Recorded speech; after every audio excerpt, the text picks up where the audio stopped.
Hello, I am Stephanie Valencia, and today I will share about our work on conversational agency in augmentative and alternative communication. AAC stands for Augmentative and Alternative Communication. People with speech and physical impairments may communicate using AAC devices. In the video that is playing, an augmented communicator is selecting words on her AAC device to speak.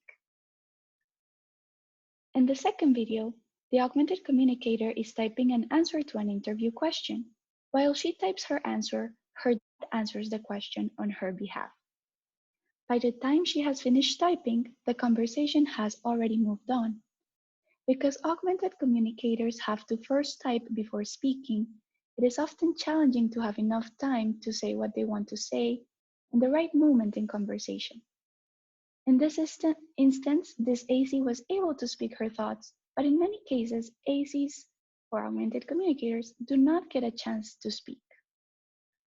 It is so much so that some augmented communicators even made the spins that say, "Wait 15 seconds, I can communicate," or "I'm worth the wait, let me communicate," illustrating that communicating requires more than the ability to speak. Having a partner that is willing to wait and listen is also needed for communication.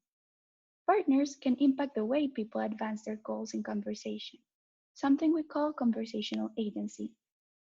But how and how much? What else impacts AAC conversations?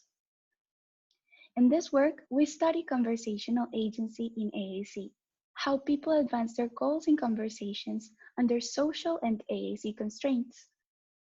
Prior work has focused on making AAC devices faster, smarter, and have worked on competency building to enable communication. But in our work, we instead focus on understanding how close conversational partners, such as family members or paid aides, who know the AAC well, can support and impact an augmented communicator's participation in conversation. We believe that understanding the different factors that impact AAC agency can inform the design of systems and strategies that support communication. Close conversational partners have been known to facilitate conversation between AACs and unfamiliar third parties who have not met them before, but until this moment, we do not know how they can impact conversational agency. To study conversational agency, we specifically consider Gibson's definition from sociology, which explains that individuals can exercise agency when conversational constraints loosen enough for them to contribute to the conversation. So, for example, who can speak next is governed by the participation shift constraint, which states that the person being addressed has a higher chance of speaking next. Constraints also dictate how people participate. So the ritual constraint states that people cooperate with each other in conversation to maintain a positive social standing. So if somebody asks a question, it is natural to expect the other person to answer it. A third constraint, the one speaker constraint, dictates that only one speaker can speak at a time. The current speaker has control over the time that others have to start speaking, being able to take the floor until they desire. And finally, the relevance constraint states how in conversation we expect comments to be connected to prior ones. The relevance constraint governs the topic of conversation. Gibson defines two types of conversational agency.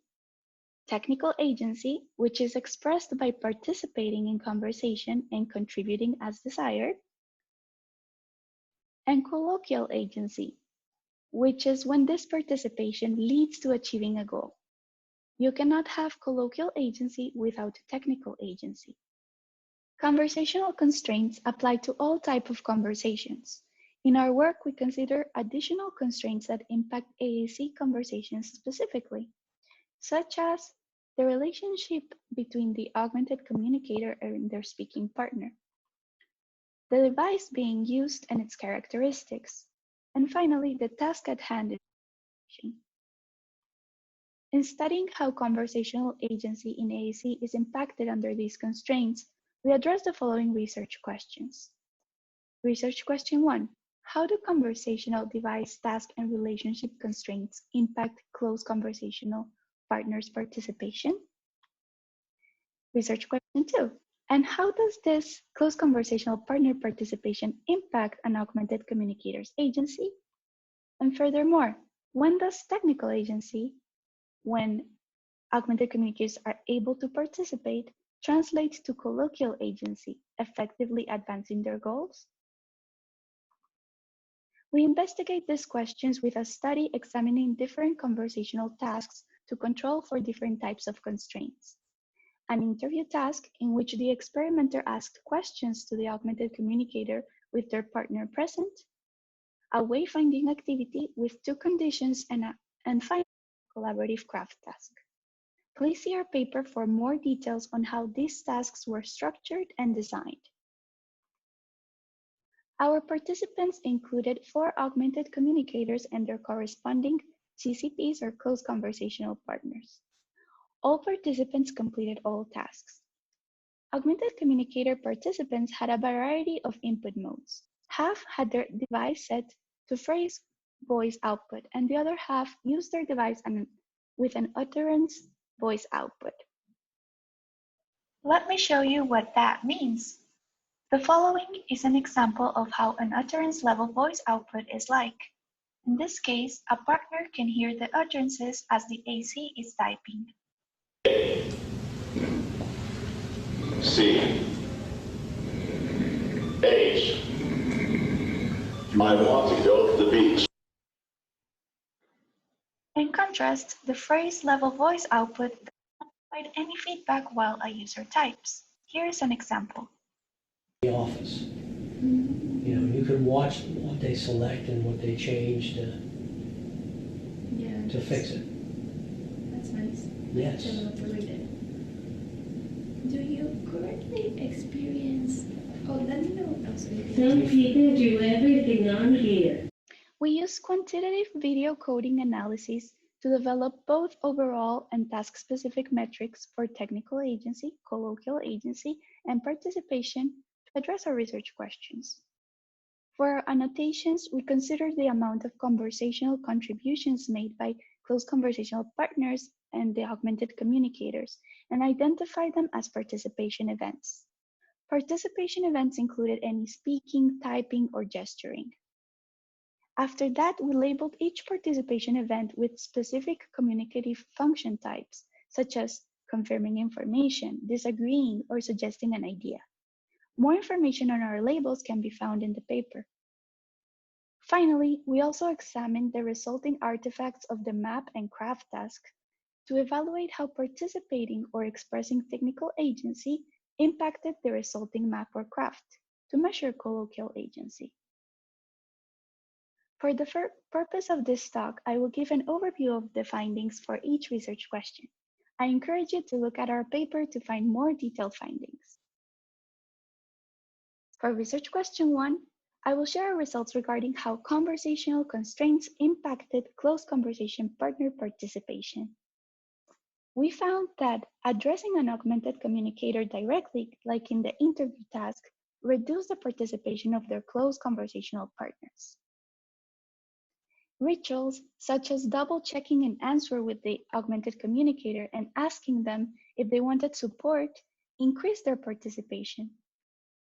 When close conversational partners took long turns, they also dominated the conversation's topic, changing it rapidly before the augmented communicator had a time to contribute to the conversation. And finally, augmented communicator participants who used their device with an utterance level output participated more and were interrupted less by their partners. In research question 2, we were interested in understanding how the changes in close conversation partner participation impacted AAC agency. We found that partners supported agency by increasing information exchanged at a lower cost, by providing explanations on behalf of the augmented communicator, and interpreting and engaging in nonverbal communication. But giving long explanations often introduced new topics that made it hard for the augmented communicator to keep up.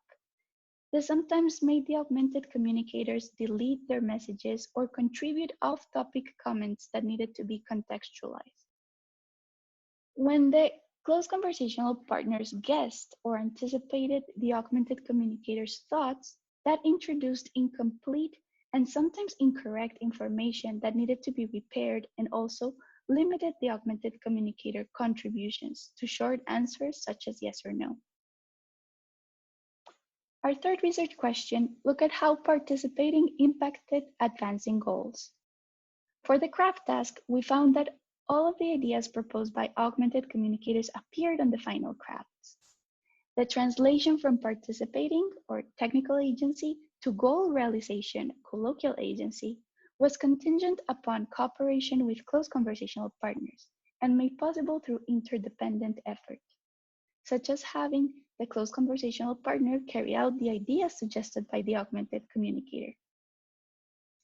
In this example, participant pair 4 discuss ideas and work together to realize them. So the partners, first the close conversational partner suggests, would you like to do a pineapple? And the augmented communicator replies, thinking of a lei. I was thinking of a lei. A lei, okay, there is pink around somewhere, the partner finally replies, where we can observe this collaboration happening. Building on our increased understanding of AAC interactions under different constraints, we suggest opportunities for future research to further understand and promote AAC conversational agency. We can imagine technologies that regulate turn-taking or make use of social rituals to develop interactive talking points to remind partners how to best regulate their conversation.